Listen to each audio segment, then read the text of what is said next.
Assalamualaikum warahmatullahi wabarakatuh. Salam sejahtera untuk kita semua. Jumpa lagi bersama saya Agung Baskoro.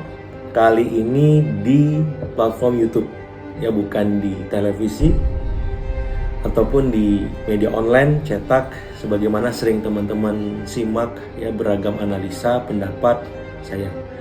Kali ini saya akan membahas sebuah tema yang cukup hangat ya dan kembali mengemuka ya soal kemungkinan bertemunya Ibu Megawati dengan Pak Prabowo. Apakah mungkin? Apakah tidak mungkin? Kita lihat, kita simak dalam beberapa waktu dekat terakhir ya. Apakah keduanya memang bisa bertemu atau tidak? Tapi ada saya catat ya 4 hal ya sebagai rasionalisasi yang bisa membuat keduanya mungkin saja bertemu. Ya, pertama secara politis. Nah, secara politis ini kita tahu ada situasi yang berbeda ketika sekarang Pak Prabowo sudah menjadi presiden. Situasi itu di mana tidak ada lagi orang ketiga. Ya, saya sering menyebut di beberapa media segitiga politik antara Pak Jokowi, Pak Prabowo dengan Ibu Mega. Ketika Ibu Mega ingin bertemu dengan Pak Prabowo, sebelum Pak Prabowo dilantik, ada Pak Jokowi di sana. Dan ini agaknya kurang pas di sisi Pak Prabowo. Karena kita tahu jasa Pak Jokowi memenangkan Pak Prabowo cukup besar. Ya. Nah, jadi prakondisi itu yang membuat ada cipta kondisi ketika pertemuan digelar sebelum Pak Prabowo dilantik itu menjadi kecil. Nah, sekarang Pak Prabowo adalah presidennya. Pak Jokowi berubah menjadi ex-presiden sebagaimana posisi Ibu Megawati. Bandul politiknya menjadi seimbang sebagaimana Pak Prabowo berkomunikasi dengan yang lain, apakah dengan Pak SBY, Pak Jokowi, sekarang dengan Ibu Mega. Di titik inilah kemungkinan itu mengemuka. Yang kedua, sebagai alasan lain di luar politis adalah alasan historis. Relasi antara Ibu Mega dengan Pak Prabowo ini panjang sekali ya. Bahkan sangat baik. Kita tahu ya, sebelum Pak Prabowo eksis di politik ya pasca 98, ketika kembali ke Indonesia di sana ada sumbangsi Ibu Megawati. Nah, kemudian 2009 keduanya berpasangan sebagai capres dan cawapres. Berikutnya ada pasang surut ya, karena PDIP mengusung Pak Jokowi 2 periode melawan Pak Prabowo. Walaupun itu ditutup dengan sebuah hal yang manis ya. Saya catat di sini Juli 2019 ya keduanya bertemu di kediaman Ibu Megawati. Dan pertemuan ini ya lumayan heboh, viral gitu ya, dengan nasi gorengnya. Maka besok kalau jadi ketemu ada nasi goreng juga kita nggak tahu. Let's say kita pengen lihat bahwa sudah hampir 5 tahun 7 bulan ya mereka tidak bertemu di depan publik ya, kita nggak tahu di panggung belakang seperti apa. Yang jelas ini perlu dicairkan.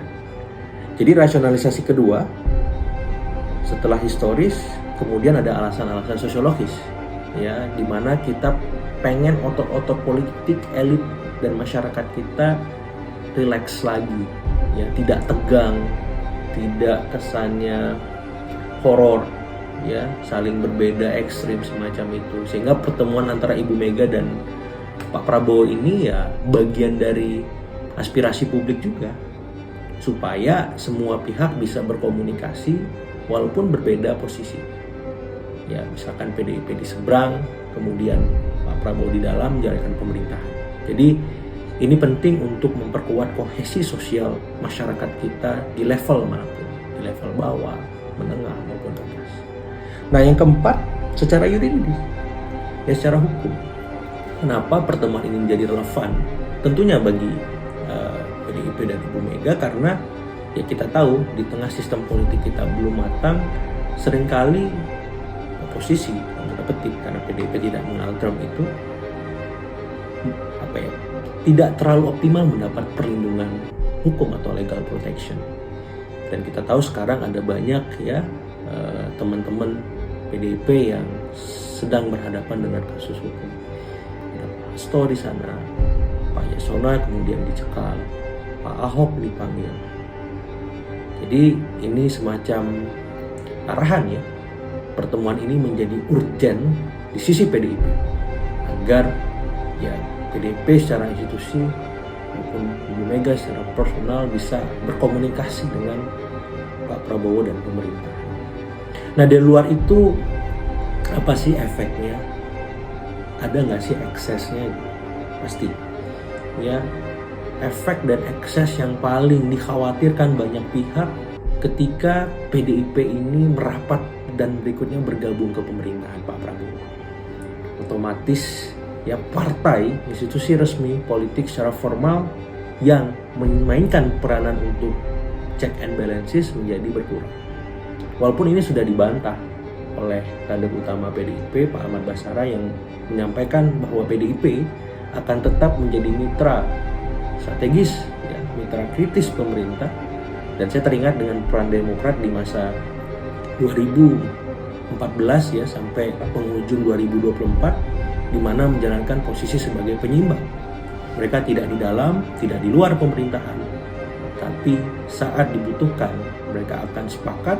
Tapi saat kebijakan itu tidak berpihak atau tidak punya rasionalisasi yang jelas, mereka akan menolak di DPR. Posisi itulah kira-kira yang sedang diorkestrasi oleh PDIP ya, dengan arahan sebagai mitra strategis ataupun mitra kritis pemerintah. Namun skema ini bisa berubah seandainya PDIP masuk ke kabinet, mengirimkan kader-kadernya secara resmi untuk duduk menjadi menteri kah, wakil menteri, kepala badan, wakil, dan seterusnya. Jadi kita nggak mau itu terjadi. Otomatis ya pertemuan Pak Prabowo Ibu Mega ini memang perlu dilihat secara objektif oleh kita sebagai publik. Apapun efeknya, bagaimanapun eksesnya, publik harus tetap mandiri, harus tetap bergerak untuk ya memainkan peran-peran sebagai penyeimbang, sebagai evaluator, agar pemerintahan ini benar-benar bisa berperan semaksimalnya dan kita sebagai masyarakat publik tidak lagi dikorbankan lewat kebijakan-kebijakan yang kurang aspiratif, tidak jelas, dan berikutnya demokrasi yang kita inginkan bisa lebih berkualitas lagi dengan peran-peran objektif warga negara ini. Mungkin itu sebagai pemantik ya diskusi kita. Misal ada tanggapan, tambahan, atau hal-hal yang terlewat untuk saya bahas, teman-teman bisa komentar di bawah. Terima kasih atas perhatiannya. Mohon maaf untuk segala kekurangan. Assalamualaikum warahmatullahi wabarakatuh. Oke. Kenapa ya seret ya tiba-tiba?